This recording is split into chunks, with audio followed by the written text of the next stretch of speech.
Assalamualaikum warahmatullahi wabarakatuh.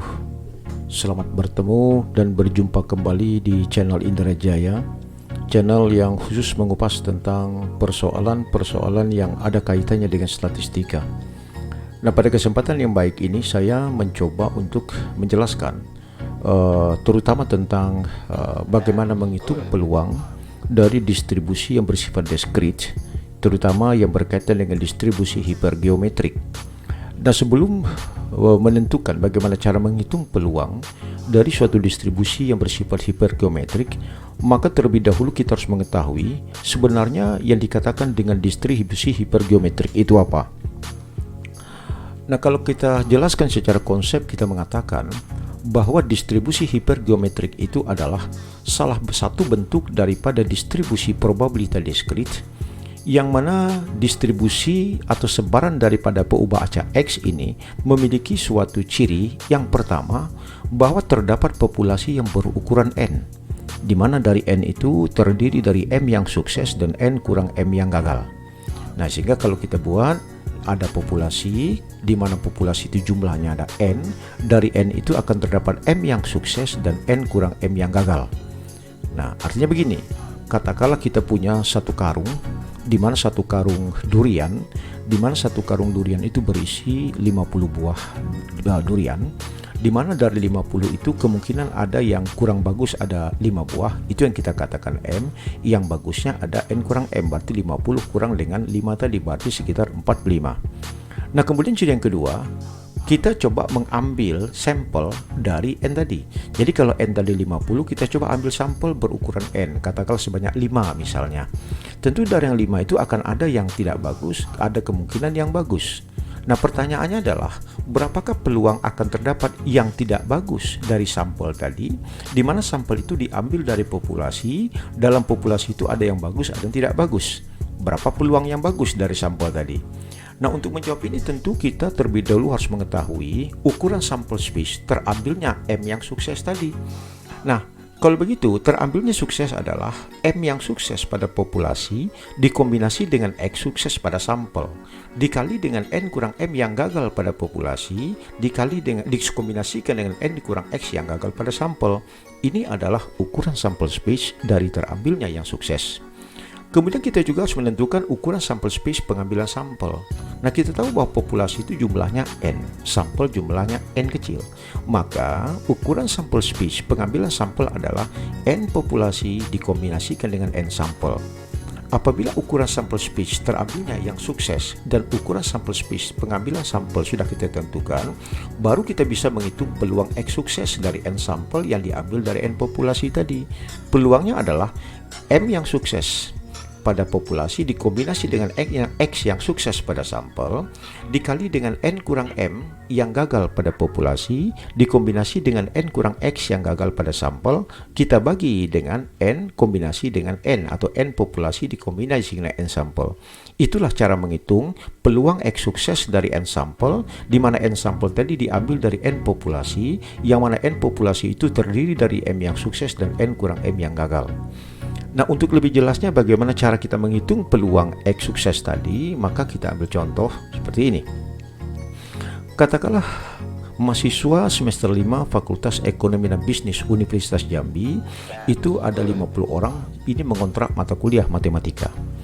Nah, di antara 50 orang mahasiswa yang mengontrak mata kuliah matematika tadi, itu 3 diantaranya lahir pada tanggal 15 Desember.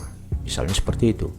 Nah, kalau seandainya dari 50 orang tadi kita coba ambil 5 orang secara random, pertanyaannya adalah berapakah kira-kira peluang dari 5 orang yang terambil itu? Yang pertama, tidak akan terdapat orang yang lahir pada tanggal 15 Desember. Yang pertama. Yang kedua, terdapat 1 orang cuma yang lahir pada tanggal 15 Desember. Yang ketiga, terdapat paling banyak 1 orang yang lahir pada tanggal 15 Desember. Nah, untuk menjawab ini, tentu kita jelaskan dulu. Pertama adalah N-nya ada berapa? Nah, N tadi adalah jumlah populasi, jumlah populasi itu adalah jumlah keseluruhan mahasiswa semester 5 yang mengontrak mata kuliah matematika, ada 50 orang. Berarti N-nya ada 50. Sedangkan dari 50 itu tadi, ternyata ada yang lahir pada tanggal 15 Desember, jumlahnya 3 orang. Yang 3 inilah yang dikatakan sebagai M yang sukses.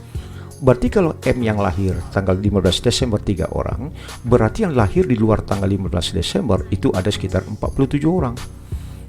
Kemudian, kalau dari 50 orang tadi diambil N sebanyak 5 orang, maka pertanyaannya adalah berapakah kira-kira peluang akan terdapat sekian orang yang lahir pada tanggal 15 Desember.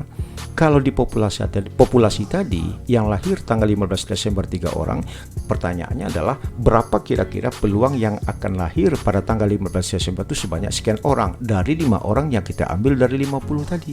Nah, ini yang mau kita cari. Berarti kalau X-nya sekian, N kurang X-nya juga bisa kita cari. Nah, sesuai pertanyaan pertama, kalau kita coba ambil 5 orang dari 50 orang, di mana 50 orang itu ada 3 diantaranya lahir pada tanggal 15 Desember, berapa peluangnya dari 5 orang itu tidak akan ada mahasiswa yang lahir pada tanggal 15 Desember. Berarti yang lahir pada tanggal 15 Desember inilah yang dikatakan sukses. Nah, sukses di sini berarti ini kalau di dalam populasi ada 3 orang. Maka dengan sendirinya peluang 0 dari 5. Jadi peluang yang tidak ada lahir pada tanggal 15 Desember dari 5 orang. Maka kalau kita masukkan ke dalam rumus adalah M kombinasi X dikali N kurang M dikombinasi dengan N kurang X dibagi N kombinasi N. M adalah yang sukses, artinya yang lahir pada tanggal 15 Desember untuk populasi ada 3 orang. Sedangkan X yang kita harapkan lahir pada tanggal 15 Desember dari sampel kita ada 0 orang. Sedangkan N kurang M adalah 50 dikurang dengan 3, berarti ini 47 orang. N kurang X berarti adalah N sampel dikurang dengan X-nya adalah 0. Dibagi dengan N kombinasi N kita ada 50, N kita ada 5 dikombinasi, sehingga didapat angkanya sekitar 72,3%. Nah, sebenarnya ini untuk mempermudah kita mencari, kita bisa saja menggunakan kalkulator. Caranya kita gunakan kalkulator FX 991 ID Plus yang Casio. Nah, sekarang kita coba menghitungnya bagaimana. Kita ambil di sini. Di sini ada yang pakai per, ya kita ambil karena di sini kan ini dibagi dengan di bawah. Berarti 3 kombinasi 0. Maka kita tekan 3, shift, kita tekan tanda bagi kombinasi 0. Nah, ini kita kali dengan 50 kurang 3 ini 47. Berarti 47 dikombinasi 5 kurang 0, berarti shift kombinasi 5. Oke, ini kita bagi, tekan ke bawah 50 kombinasi 5, berarti 50 tekan shift tekan kombinasi tekan 5 sama dengan, nah didapat angkanya 72,39%. Jadi oke, tidak masalah. Ini ketika yang ditanyakan itu adalah berapa peluang 0 mahasiswa yang lahir pada tanggal 15 Desember. Yang kedua, berapa peluang 1 orang yang lahir pada tanggal 15 Desember. Berarti yang diharapkan itu adalah 15 Desember.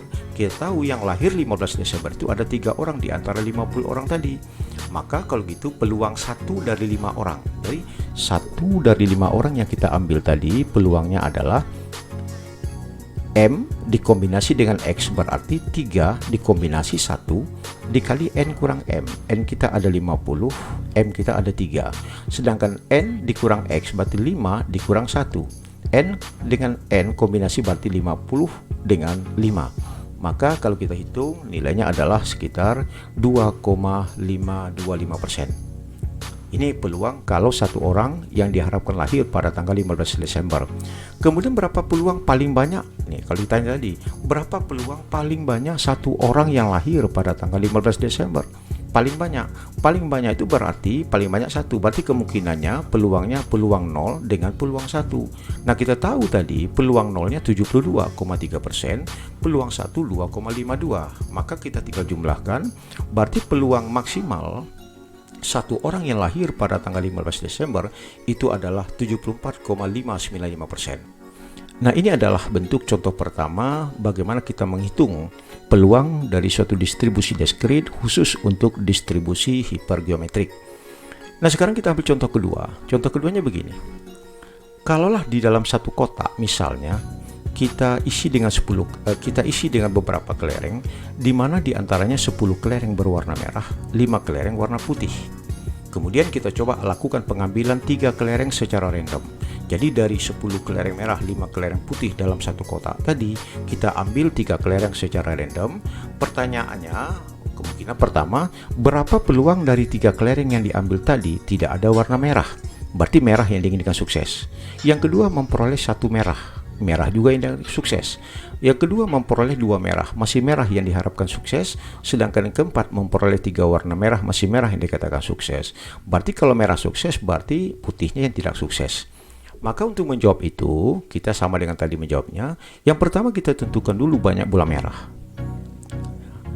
Nah, sebanyak 10. Kemudian bola putihnya ada sekitar 5. Maka total bola keseluruhan itu adalah sekitar 15. Nah, sekarang yang kita ambil adalah dari 15 bola tadi kita diminta mengambil 3 bola ya secara random. Pertanyaannya, dari 3 bola itu kira-kira berapa peluang tidak akan terdapat bola warna merah? Berarti yang diharapkan itu adalah bola warna merah. Nah, kita lihat tadi bahwa merah ada 10, putihnya ada 5. Maka kalau itu, maka 10 kombinasi 0, berarti 10 merah. Dalam bola 15 tadi ada 10 merah, berarti 10 dikombinasi dengan 0. Dikali dengan, berarti kalau merahnya 10, totalnya tadi kan 15. Berarti yang putihnya tinggal 5. Berarti 5 dikombinasi dengan 3 kurang 0. Berarti N dikurang X. Dibagi dengan 15 kombinasi 3, yaitu populasi dikombinasi dengan sampel. Maka didapat 2,19%. Kemudian berapa peluang 1 merah? Berarti peluang 1 merah adalah 10 kombinasi 1 dikali 5 kombinasi 3 kurang 1 dibagi dengan 15 kombinasi 3, yaitu kombinasi antara populasi dengan sampel. Dapat 21,98%. Kemudian yang ketiga, pertanyaannya, berapa peluang akan terdapat 2 warna merah? Kalau 2 warna merah tinggal kita kombinasikan 10 kombinasi 2 dikalikan dengan kombinasi antara 5 yang putih pada populasi dengan 3 kurang 2 yang putih pada sampel, dibagi dengan kombinasi 15 kombinasi 3, yaitu jumlah populasi kombinasi jumlah sampel. Maka didapat angkanya 56,04%. Demikian juga kalau peluang yang ketiga ditanyakan adalah berapa peluang 3 warna merah? Berarti kita tinggal kombinasikan 10 kombinasi 3 yang merah pada populasi dan sampel dikali dengan kombinasi yang merah 5 pada populasi dikombinasi dengan yang putih pada sampel dibagi dengan kombinasi populasi dan sampel 15 kombinasi 3, maka didapat 26,37%. Dan demikianlah urang ringkas kita tentang bagaimana cara menghitung peluang daripada distribusi diskrit khusus untuk distribusi hipergeometrik. Mudah-mudahan uraian yang ringkas dan singkat tadi dapat menambah khasanah pengetahuan Anda tentang makna atau konsep daripada distribusi hipergeometrik dan bagaimana cara menghitung peluangnya. Dan mudah-mudahan banyak manfaat bagi Anda semua. Terlebih terkurang saya mohon maaf. Saya ucapkan billahi taufiq wal hidayah. Wassalamualaikum warahmatullahi wabarakatuh.